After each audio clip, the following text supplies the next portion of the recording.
Unrequited Love. Lessons from Silent Pain. The Silent Symphony of Goodbye.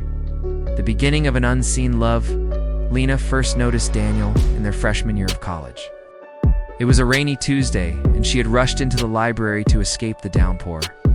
Her hair dripping and her shoes squeaking against the tiled floor, she found an empty seat at a crowded table.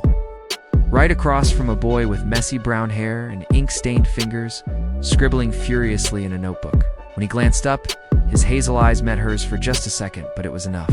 "We're in Professor Langley's calculus class, right?" he asked. She blinked. "How did you know?" "You look like someone who'd be bad at math," he said with a grin. She should have been offended, but instead, she laughed. And just like that, Daniel became a part of her life. The slow burn of longing, they became study partners, then friends. Lena learned everything about him: his love for black coffee, his habit of humming when he was nervous, the way his voice softened when he talked about his little sister. But Daniel never looked at her the way she looked at him. She told herself it didn't matter. She was content just being near him, memorizing the sound of his laughter, the way his nose crinkled when he was confused. She convinced herself that one day he'd wake up and realize she was the one who had always been there. But life had other plans. The heartbreak she never saw coming. One spring afternoon, Daniel texted her, "Meet me at the cafe, I have news." She arrived, heart pounding, wondering if this was finally the moment he'd confess. But when she saw him, he wasn't alone.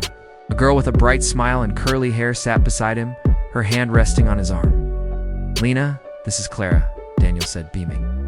"We've been dating for a month now." Lena's stomach dropped. A month. He had been seeing someone, and she hadn't even noticed. "Nice to meet you," Clara said warmly. Lena forced a smile. "You too." That night, she cried until her throat was raw. The art of pretending, she became an expert at hiding her pain. When Daniel gushed about Clara, she nodded along. When he asked for advice on anniversary gifts, she helped pick them out. She told herself that if she couldn't have his love, she could at least keep his friendship. But every time she saw them together, his arm around her waist, his lips brushing her temple, it felt like a knife twisting in her chest. The breaking point then came the day Daniel told her, "I think I'm going to propose to Clara." The words hit her like a physical blow. She had spent years loving him in silence, and now there would never be a chance. "That's amazing," she managed to say. But inside, she was shattering. The hardest goodbye that night, she sat at her desk, staring at her phone.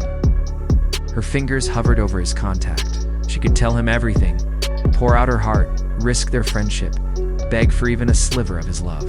But then she thought of Clara's smile, Daniel's happiness, and the years of silent suffering. Some loves were never meant to be spoken. With a deep breath, she deleted his number. The lesson in the pain years later, Lena stood in a bookstore, flipping through a novel about unrequited love. A man beside her chuckled. "That one's depressing," he said. She glanced up, and for the first time in a long time, someone looked at her like she was the only person in the room. She realized love wasn't meant to be a quiet, aching thing. It was meant to be loud, reciprocated, alive. Daniel had taught her that. For that, she was grateful.